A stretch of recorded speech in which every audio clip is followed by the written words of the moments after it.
From Fox 22, this is the Maine GOP 2nd Congressional Forum.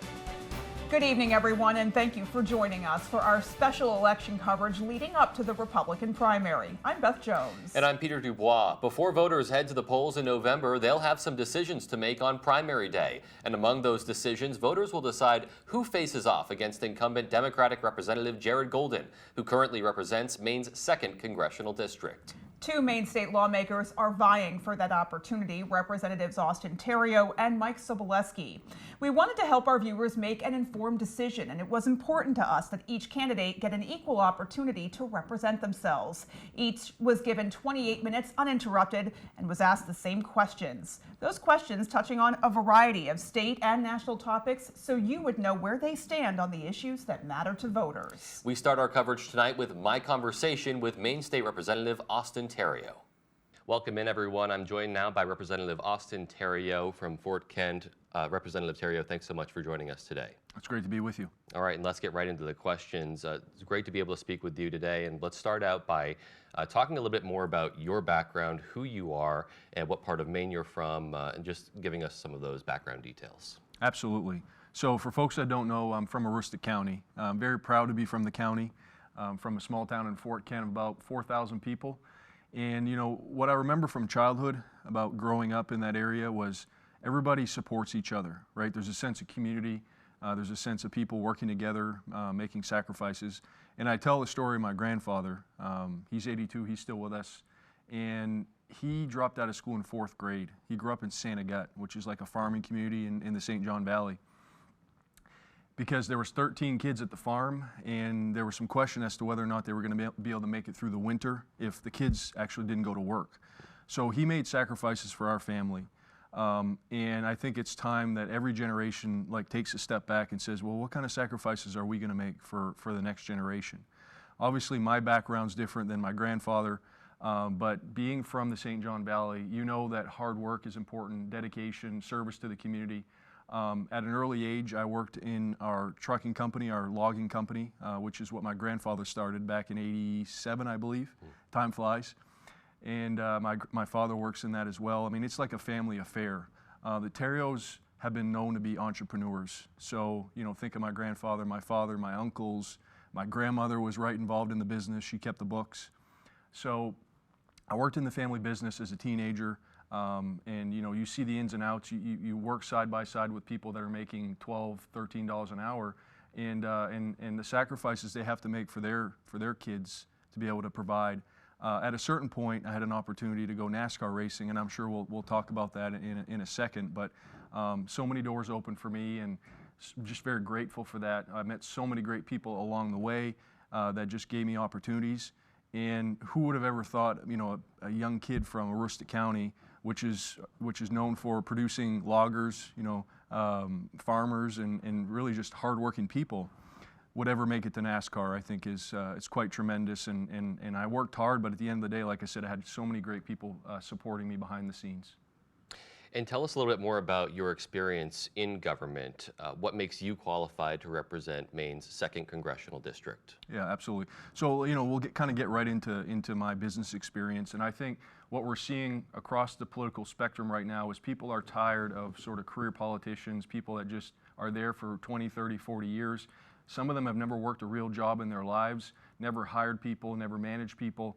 And I don't think you get a good perspective of what it takes to be a successful, quote, politician if you don't have experience in the private sector.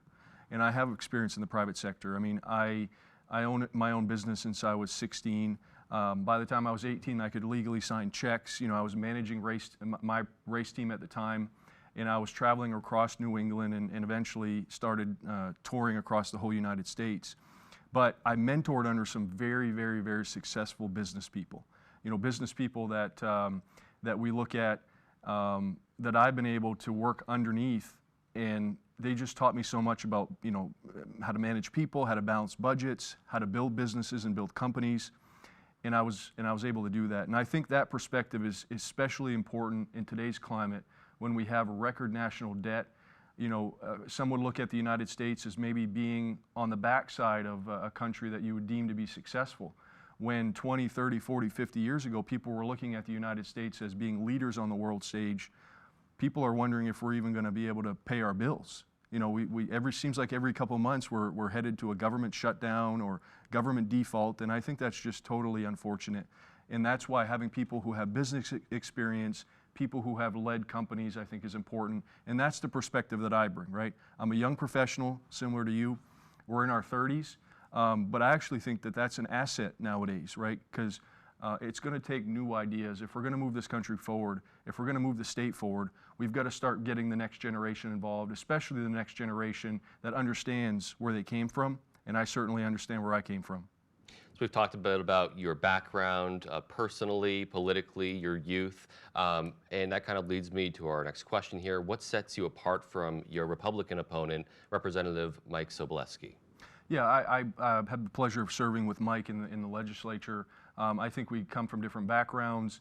I think anybody that wants to run for office nowadays should get the respect of the people. And you know, Mike's had an opportunity to tell his story. My story is, you know, of very rural, humble upbringings, right? We talked about my grandfather, talked about our family business and the sacrifices that we had to make to be able to be successful. I think the business background is really what people are looking for. People are looking for some young folks to start getting involved in politics, who care for our country, who care for our state, who are tired of seeing young kids move away and people say, you know what, I have to leave the state in order to go to college, get a higher education. There's no opportunity for me in Maine. I'm tired of hearing that. I really am. I'm really tired of hearing that because I think Maine is a gem.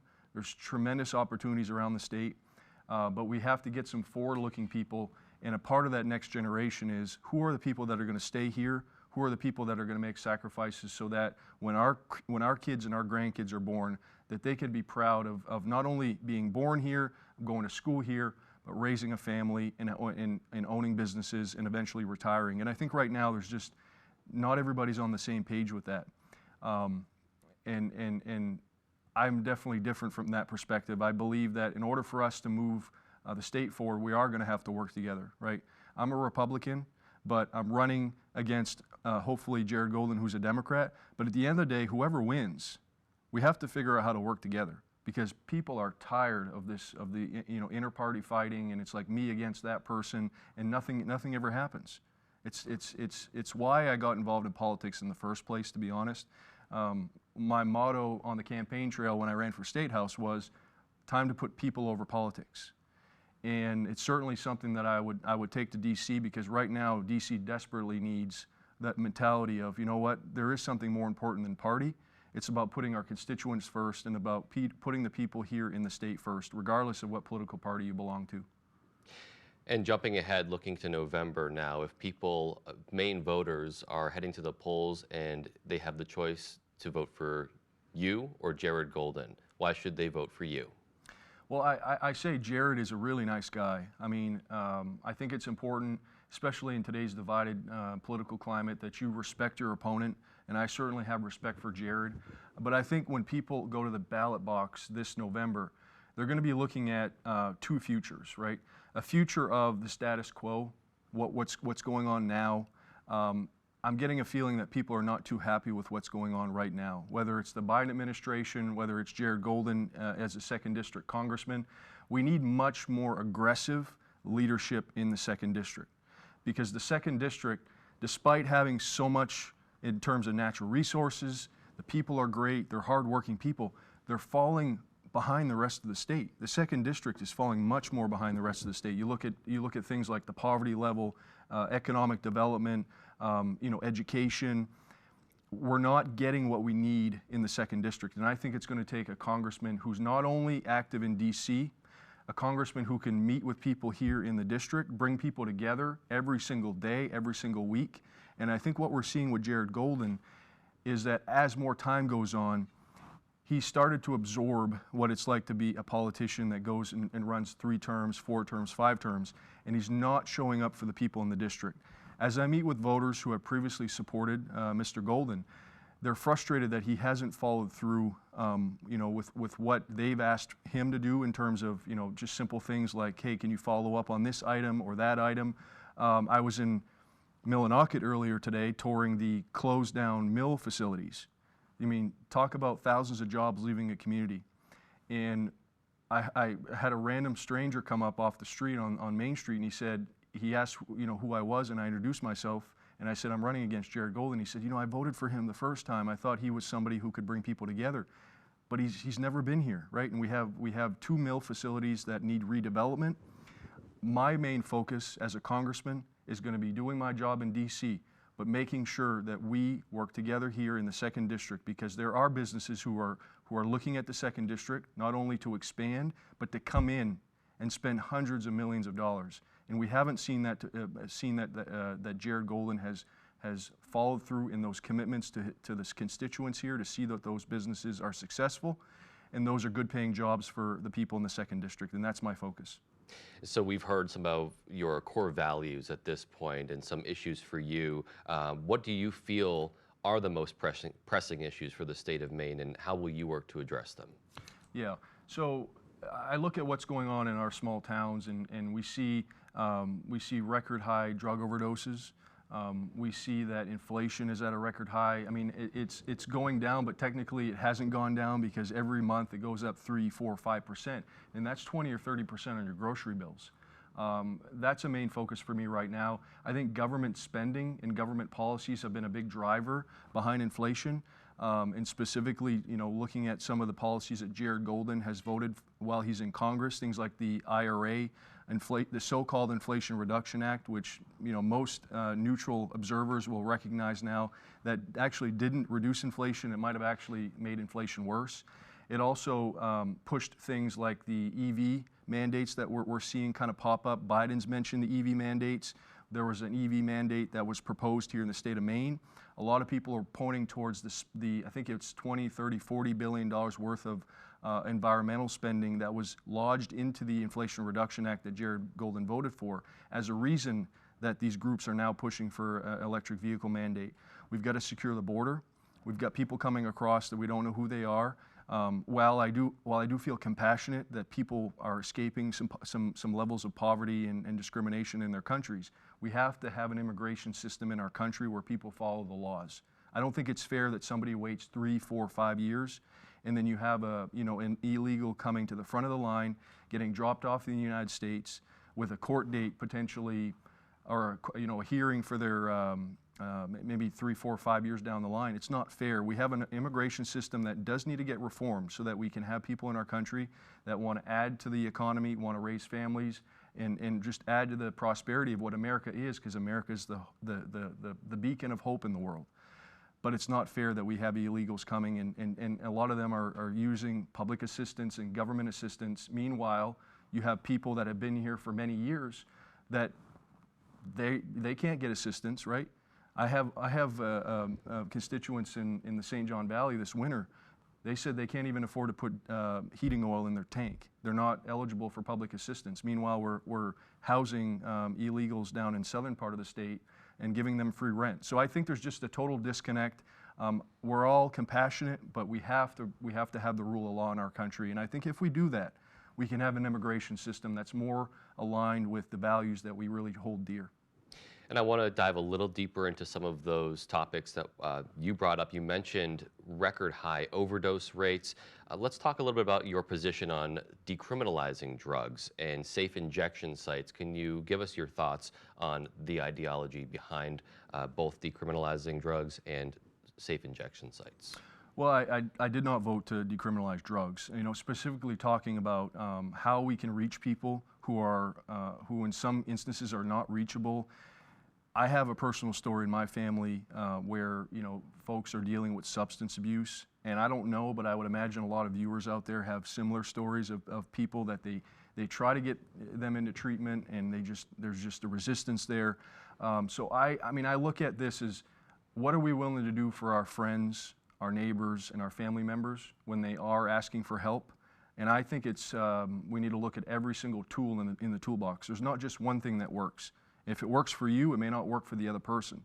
So in terms of bringing people in so that they have the treatment and they can get access to people who care for them and can make sure that they're not going to harm themselves, I think that's something we need to look at. But in terms of just decriminalizing drugs, I don't support that. In fact, I think that if we're going to secure the border, that'll actually stop some of the fentanyl that's coming across and poisoning, and killing the kids in our communities. And that's the main thing right now, right? Secure the border, make sure treatment's accessible, enforce the laws right now so that we can go after those that are coming across state lines, put them in jail, don't let them out. If they're bringing drugs that are going to kill our friends and our families in our community, we need to go after the drug dealers. But those that are using drugs, as much pain as they're in, we need to find a way to get them into treatment. Moving on to the issue of gun control now, something that is, of course, incredibly on the mind of Mainers after the Lewiston mass shooting. You've been on the record saying that you're against the new law that Governor Mills just signed into law. And you said that you believe there's a mental health issue in the state. Can you tell us a little bit about your view and what you would do to solve the issue of gun violence? Yeah. So guns have been around for centuries, right? We know stories of high school students back in the 70s and 80s going to school with a loaded rifle in the back of their truck and nothing ever happened. I understand that we live in a different world right now, and I do believe that the mental health crisis is one of the most important crises that we're going to have to handle in this decade and perhaps into the next decade. I know people specifically who have reached out for mental health treatment that have been told they're not bad enough or they're not in a crisis to be able to get help. There's waiting lines in the emergency rooms. The community mental health organizations have been asking for years and years for not only more funding, but for more staff, for more services and more programming. I think the community mental health aspect is great, but we haven't done a good job in making sure that those organizations have built out so that in Fort Kent or in Washington County or in Freiburg, if somebody is in crisis, they can get help right away, not waiting 2 days, 2 weeks, or 2 months. Because when you let 2 months go by, you see what happened in Lewiston, right? That this gentleman had severe mental health issues. His family had reached out to law enforcement. His family knew that he was a danger to himself and the public, and yet there wasn't the infrastructure in place. So I'm all for building out more infrastructure so that we can take care of the mental health crisis. As far as guns are concerned, the Second Amendment is important, right? It's a line that I don't think we should cross, because when we do cross that line, it takes the focus off of mental health, right? We should be focusing on educating our kids and those that are growing up about the dangers of guns, but also how to respect them and how to use them properly, how to store them safely, how to make sure that families don't have guns laying around so that the kids can just use them, right? That's what I want to focus on, and also tackle the root of the problem, which is our failing mental health system. Moving on now, what is your position on wind farms in the ocean, specifically off of the Gulf of Maine? Let's actually just start with that part of the question. Well, I was with some lobstermen down in Washington County a few days ago, and we were having coffee, and this was one of the topics that they were discussing.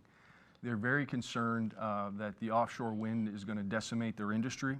And I understand that Governor Mills and the Biden administration, and also my understanding that Jared Golden hasn't really made his opinion on this heard, but his vote on the Inflation Reduction Act actually had quite a bit of, there's many billions of dollars that was appropriated towards offshore wind with his vote on the Inflation Reduction Act. I am somebody that does not support offshore wind. I think that it is way too close to an important industry of ours, which is the lobster industry. And they have other regulations that they're facing right now, like the measure rule, which is going to basically require them to send 60% of their catch back into the ocean. So we're talking about an industry that's being attacked from multiple standpoints. You've got the environmentalists. You have the environmentalists who want to make sure that the whales are protected. But we haven't seen many sightings of these whales either. So I think we have to drill down to this issue and bring the fishermen to the table, have them sit down with these other groups so that they can make sure that their story is being heard. Because what they told me is that nobody seems to be listening to them right now, right? They've asked for help. They've told them that these regulations are way, way, way too burdensome, that they're basically going to go out of business if this stuff continues. And what do they hear from our congressman? A couple months later, he sends a letter. I think that's just totally unacceptable. We need more aggressive leadership to protect this industry farming industry and the logging industry as well, because they're all under attack from different standpoints. And you did touch on the second part of my question. Do you support Maine fishermen and lobstermen in their fight against NOAA, specifically on the right whale issue? Yeah, absolutely. I think that if you're looking at the whale issue, we need to look at the work that's going towards the wind turbines. You know, these boats that go out there and have sonar equipment and all that, they have way more of an effect than our lobster men and women that go out there and try to make a living. Once again, I feel like I'm attacking Jared a lot, but unfortunately, his votes when he's in D.C. are not in line with what the men and women in our fisheries want, and his answers to it after the fact are more money, more legislation, more regulations to try to solve the issue that he created in the first place. So I think it's unfortunate. And I'm proud to say that I have the support of many fishermen. As we were in Washington County, we're going to be touring the rest of the state. But this is an important industry that we have to defend no matter what. Reproductive rights have been a central focus for some time across the country now, especially in the wake of the overturning of Roe versus Wade. Do you support any kind of federal ban on abortion? If not, why? And if you do, are there any exceptions? Are there any exceptions that you would support or insist on? No, I don't support any federal legislation. I think that since Roe versus Wade, was brought to the courts, this is now in the states. This is at the hands of the legislatures, the governors around the country, and as President Trump said, some states are going to have different rules. I think that we need to actually make sure that single moms and parents who want to be parents have the resources they need to be able to raise families.